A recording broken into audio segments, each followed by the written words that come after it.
What's going on, guys? Welcome back to the channel. I got for you, to no one's surprise, another Exosister deck profile. This is actually the deck profile I built for the championship. I couldn't afford to go though, is what it is. But let's get into it. I got some really good testing in for this current build against all my buddies from locals who were able to actually go. Went into a deep, dark divot of testing for weeks. Alright, let's get into it. We're starting off with 3 Stella, along with the partner in crime, Elise. These are your 2 best ones.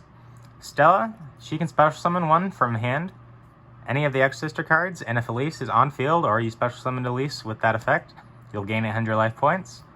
Elise is pretty similar, but not quite. If you control any Exosister, you can special summon her from hand, and if you control Stella, you'll gain 800. Easy ways to win in time, boys. Jokingly. Next, we're playing 3 Sophia, and then 2 Irene. Sophia's pretty decent. If you control another Exosister monster, she'll let you draw 1 for free. And if you control Irene, you'll gain 800 with that effect. Irene's pretty much the worst one, but we still love her. You don't need anything else on field for her effect, but you have to return 1 Exosister card from your hand to the bottom of the deck to draw 1. And if you control Sophia, you're going to gain 800. Pretty decent effects. You won't ever really use Irene, though. It can make you lose pretty hard to a lot of things, but it's there if you need it. Next, we're playing one of the best searcher cards I've seen in a while, right next to the Lunar Lust searcher. Exosister Packs.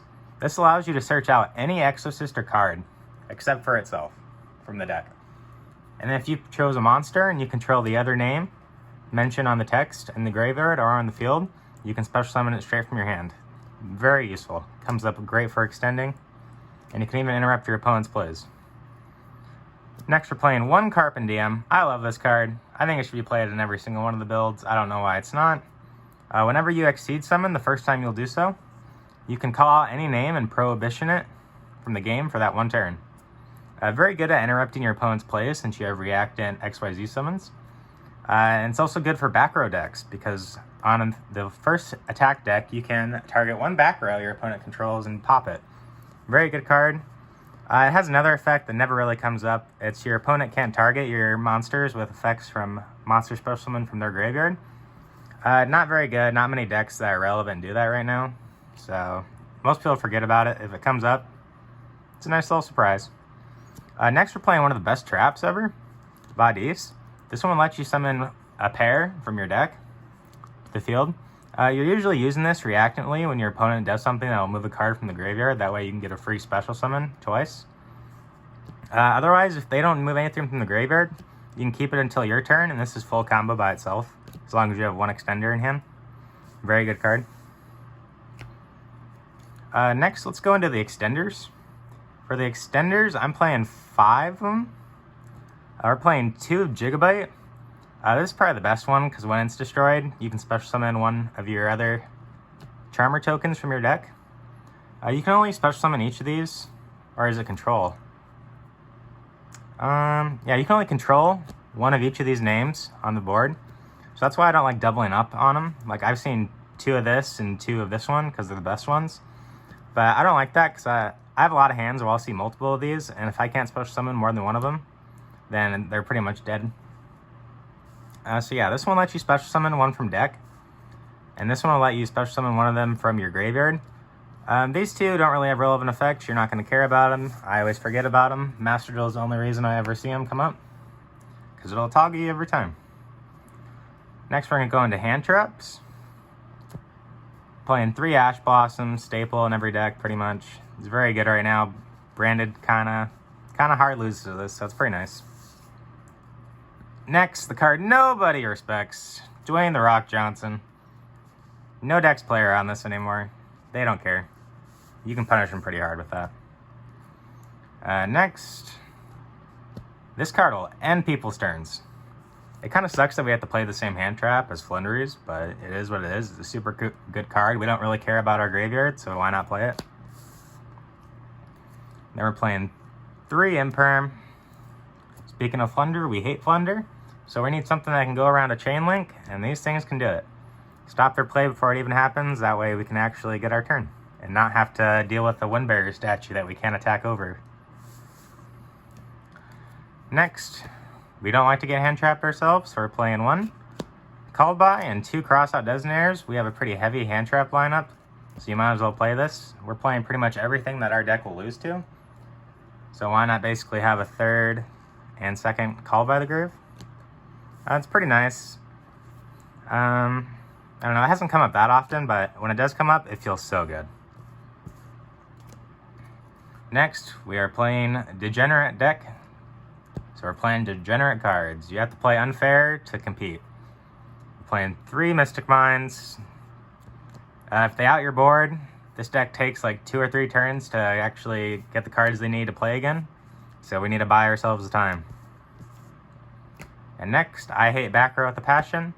We're main deck in the Harpies. Because who likes Eldritch? Next, we'll go to the extra deck. Extra deck is pretty standard for this deck. We're playing 3 Michaelis. This one is a nice one.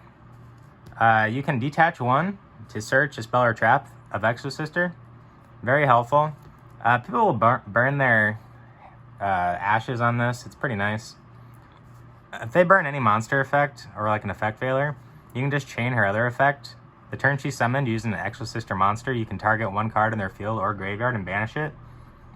It's very good spot removal, especially when they commit 1 effect negation onto their search effect. Then they have to burn 2 if they want to not get banished.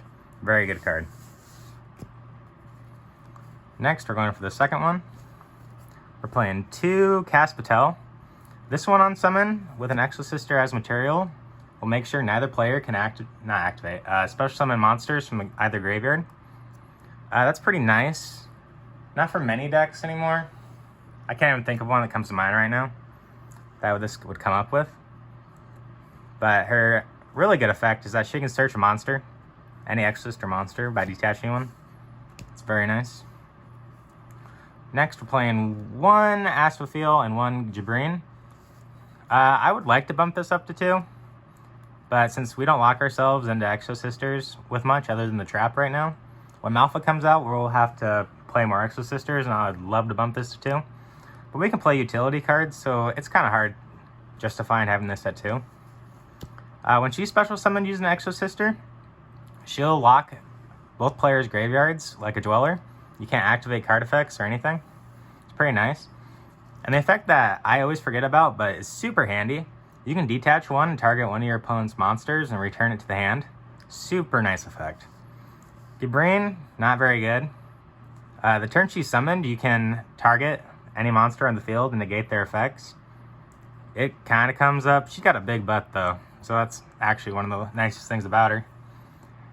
And then she can detach 1 to make all Exceed monsters for the rest of this turn that you control gain 800 attack. Comes in handy for going for games sometimes. Then we're playing 2 Magnifica. If they out 1, they better be ready for the second, baby. This card is insane. She has a double attack on a 2800. Very big damage. Kind of hard for a lot of decks to get over this, especially when you can boost it by 800 and make it 36. But she has a reactant effect that every time your opponent activates a card effect, you can use her effect to return 1 of your materials under this card to your extra deck. And then you can optionally special summon it over top of it as material. So if you have the Dweller underneath it or the Michaelis, you can return it, come back, turn off their graveyard, or you can turn this one back, come out, and banish 1 of their cards. Very helpful effects. And then she has a non-target banish of anything on your opponent's field, which is very nice, because you can get 2 banishes with this. And you can just end your opponent's turn before it even starts, really. And then for the tech cards, playing 1 Exciton Knight. This card comes in so clutch, especially when you have a Dimension Shifter up. I faced an Eldritch player, I had Dimension Shifter up, he set 5 back row. Turn came around to me, I summoned this, used its effect, banished all their back row, they couldn't come back from that. Very satisfying card. Playing 1 Baguska, if your hand's horrible, this is your backup play. I don't like going into it, I like just going into Michaelis and getting a trap so I can play the next time. 1 Tornado Dragon, like I said, back row's a bitch.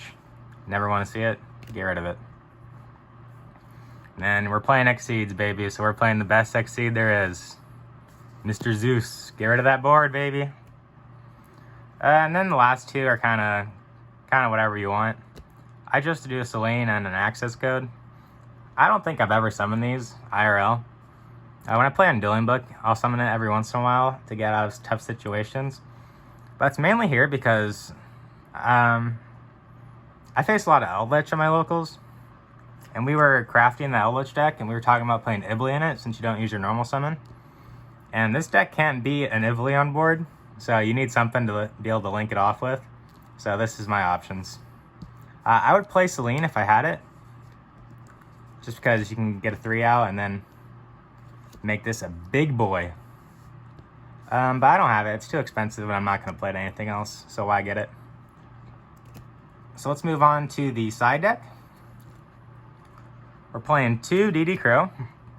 I would honestly bump this up to 3. I love this card. Whenever it comes out, it'll end a turn. Very nice card. We suck going second, so we're playing evenly match. Along with that, we're playing sphere mode. This wasn't in here before, but I got put down to 500 and they put out Mr. Tax Dragon, and I had nothing I could do. So I put this in here as a nice little tech. I don't really know what I want in here right now, so we might as well just put it in here for fun. At the end of the day, it's about having fun. So why not play it? Eldritch, goodbye. We're trying the triple tax. They don't feel that good. I feel like whenever I have them in there, my opponent just like knows, and they'll play around it. So they're kind of dead sometimes. And then I still love this card. Turn off everything. I also side this in when I go second, just for the cross out target. That way I can't get hit with that and end my board. But yeah. I've been loving the deck, honestly. It's probably what I'm going to keep playing when Power of the Elements comes out. It's probably the most fun I've had with any rogue deck in a long time. So yeah, try it out.